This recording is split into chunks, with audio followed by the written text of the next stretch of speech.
think it was 13 airports, and it was an incredible.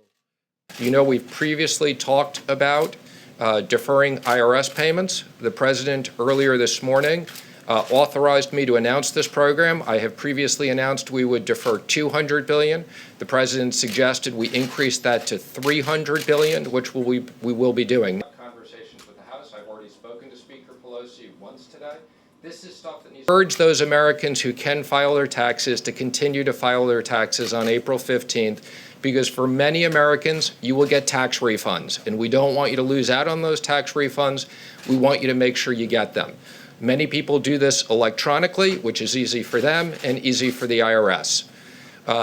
If you owe a payment to the IRS, you can defer up to $1 million as an individual. We have ways of getting money out pretty quickly and very accurately. Okay? Mr. Secretary, The president and I worked on a very significant economic stimulus plan. Thank you for being available last night and throughout this morning, and I will be presenting that to the Republicans in the Senate this morning, and also discussing that with the House. We look forward to having bipartisan support. We're now working with the Senate to pass this legislation very quickly, and these will be payments to small businesses. We've talked about loan guarantees to critical industries such as airlines and hotels. And we've also talked about a stimulus package to the American worker. You can think of this as something like business interruption payments for the American workers. Thank you. Congress, and I will say there's a lot of bipartisan support for these issues. So, although the president likes the idea of the payroll tax holiday, I will tell you what we've heard from many people, and the president has said we can consider this. The payroll tax holiday would get people money over the next 6 to 8 months. We're looking at sending checks to Americans immediately.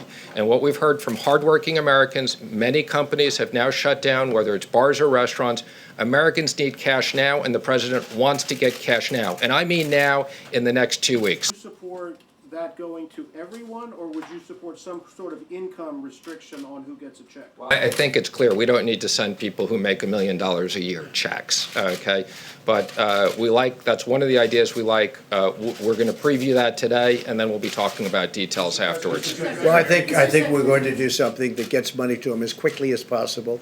That may not be an accurate way of doing it, because obviously some people shouldn't be getting checks for $1,000. And we'll have a pretty good idea by the end of the day what we're going to be doing. Have you considered shutting down the stock market?